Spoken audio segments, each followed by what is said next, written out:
aula de hoje é sobre acabamento e polimento de resina composta. Basicamente, nós temos alguns instrumentos com essa finalidade e um deles, ou dentro do nosso arsenal, as pontas diamantadas para acabamento de resina. No caso, nós temos particularmente as troncocônicas e as em forma de chama, além de outros tipos. As troncocônicas sendo empregadas nas vestibulares, na incisão dos dentes anteriores particularmente, e a em forma de chama na face palatina. Dentro do nosso arsenal também vamos ter os discos de lixa. Esses discos, variando de diferentes cores, de fabricante para fabricante, mas basicamente as cores mais escuras caracterizam granulações mais grosseiras, as cores mais claras, granulações mais finas, até mesmo feltro. Basicamente, é empregado da granulação mais grossa para a granulação mais fina, de acordo com a necessidade de cada restauração propriamente dita.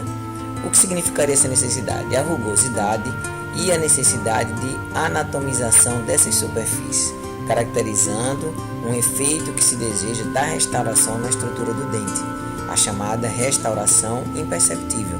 Obviamente, essa questão de ser imperceptível entre vários fatores, mas um deles é a textura da superfície e a forma propriamente dita.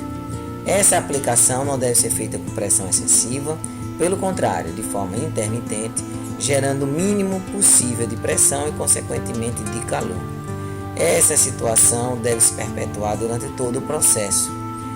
O excesso de calor poderá causar repercussões desde sensibilidade a danos maiores ao tecido pulpar, que é o que a gente não deseja, obviamente.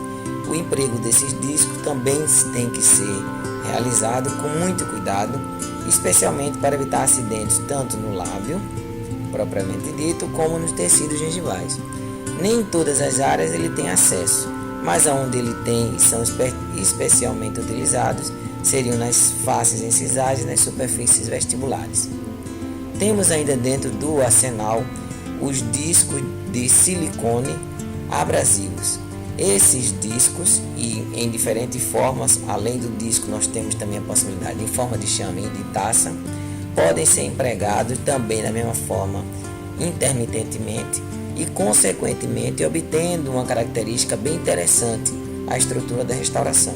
Obviamente os discos sendo empregados nas faces vestibulares e as em forma de chama nas faces palatinas, muito empregados particularmente nesses contextos.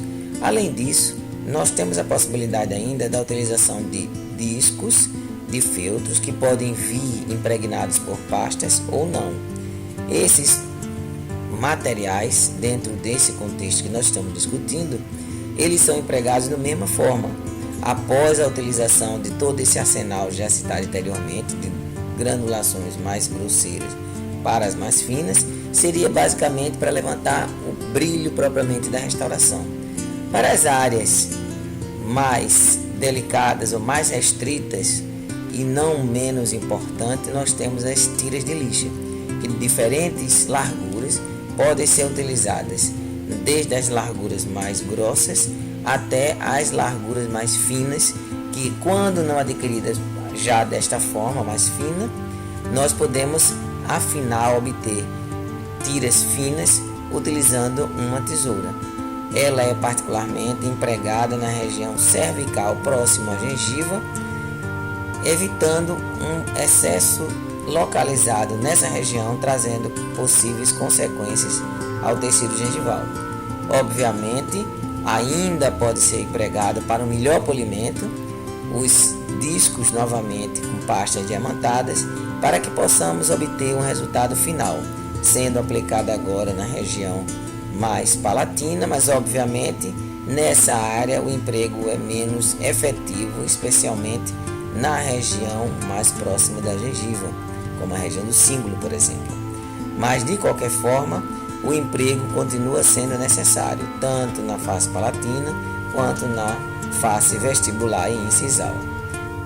Como é a última etapa do processo, precisamos lavar para remover toda a pasta, como o pó remanescente da restauração. Até a próxima aula.